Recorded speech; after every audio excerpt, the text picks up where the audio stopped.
You ever fire somebody and wonder why you should ever have to do such a thing?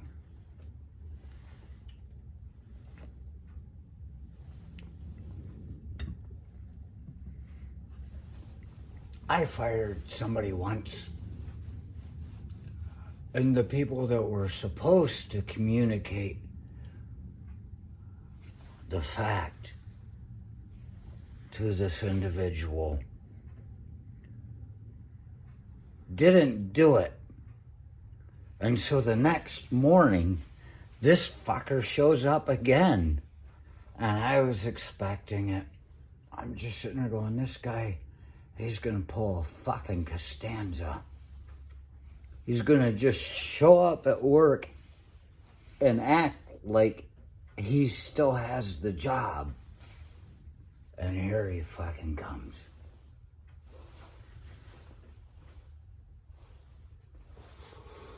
I even parked my car in a different place than normally I do.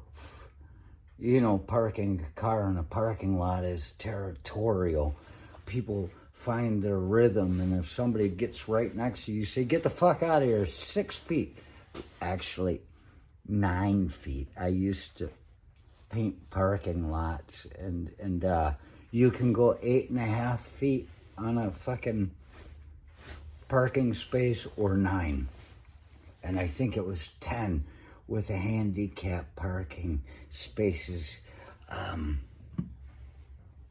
in conjunction with the American Disability Act of 1984, signed into place by Ronald Reagan.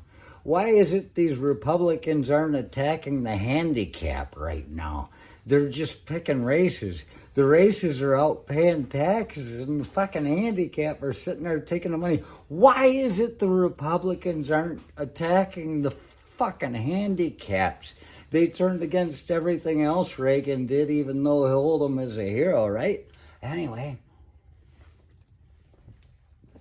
so here comes this guy walking, and I know, well, we had just gotten a new HR guy the week before, which we usually don't have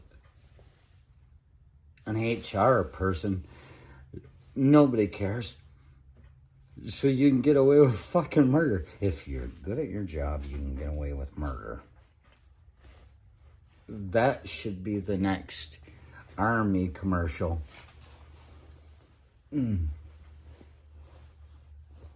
$30,000, Department of Defense.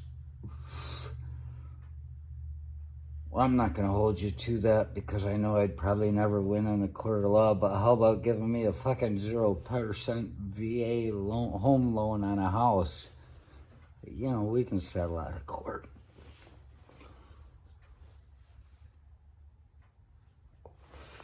Here comes this fucker, and I'm like, I can't deal with that on my own. Because there's gotta be a witness. I had parked my car right in front of all the big fucking windows where all the salespeople park. I had done that way. Anybody walking by, because he wasn't supposed to be there at all that day. And if he came in knowing that I was already in there, he would have known that it was me saying, fuck you. But I'm not supposed to talk to him because of this fucking HR shit. I was going to tell him the day before, hey, it was nice knowing you. And be well in your fucking ventures. Something like that. But I'm like, I'm not supposed to fucking say anything, so I didn't. And what do we get? We get him coming in the next morning, me parking in a place, not knowing he's coming. Just expecting him to come in and fucking slash all my tires. That's what people do. But parked where I was, these big windows where all the salespeople park, anybody walking by would have been able to see if somebody was out in the parking lot slashing tires, and it's on the camera and everything. So I'm like, well, I just did that, you know. It's the contingency plan. I was prepared for this as much as I could be. I'm not standing there looking out the window.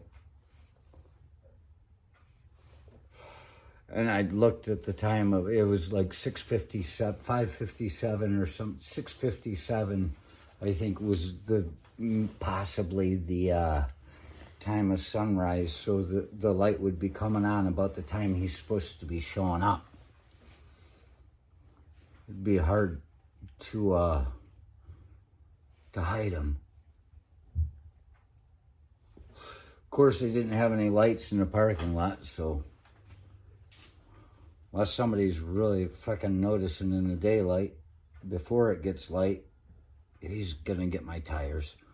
Nothing you can do about that. But then he comes fucking walking in like a stanza, like he's got a job. And before he could even get over to my desk, I said, and I walked out and met him, because he walks real slow. He could never keep up. That's one of his fucking downfalls. I mean, come on, man.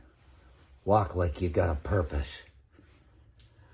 You move fast because you know you're going to fuck up at some point. And by moving fast in the process, you give yourself more time to fix the fuck up you created and nobody will notice. I mean, it's simple shit.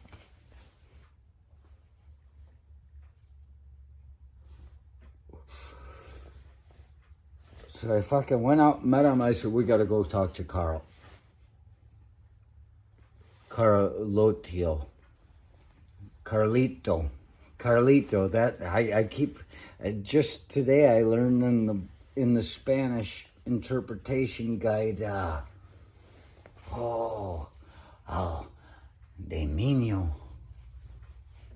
Demonio con el. El Demonio con el. It's in my Spanish book, the one that looks like it was made for me from 1933. It says, to hell with him. El Demonio con el. To hell with him. Like Conan the Barbarian praying to Crom at the end. And if you don't do this for me, then to hell with you. There, see, it's the same thing. El Demonio con el. To hell with him. So, go down to Carlito. I said, we gotta go talk to Carl. And he says, okay. And so we go down to Carlito. And Carlito sees us coming, he's like, And he talked about it later, about, I saw him come in. I didn't know what was going to happen because he was across the room. Saw him come in. Turns out nobody called to tell me he wasn't coming. And I didn't know what was going to happen. I'm not trying to fucking kill anybody. Just don't want them in my fucking region if they're not doing their part. He's no good for me. And then I see you coming. He's like, oh no. Came up and said, yeah. I said, and I said to the guy, I said, you're not cut out for this. And I started to tell him all the things that he was doing wrong. And because I want to help him with his next job. If you know what's wrong with you, maybe you'll try harder to make it better. I don't know. Is this delusional? And when I started talking, Carlito says, yeah. And I could see what he was doing right then. He was calming a situation that I didn't know I was creating. And I take a lot of the blame for this. I should have spent more time in the indoctrination, and I'm like, okay, you're right. Don't try to help him at his next job. He might be beneath help. I want to say beyond help. Even out there in the distance, you can find what you need. Beneath help. He doesn't see what he's got being offered to him. And at the end of it, I just said, yeah, you would have hated it here anyway. And he acted very peaceful and calm, shook his hand, that big, fat, slow hand. And then about a little bit after that, I went and looked out the window to make sure that he wasn't out there slashing my tires. Because when you attack my car, you attack my livelihood. And when you attack my livelihood, you attack me. And if you attack me, I have the right to apply self-defense.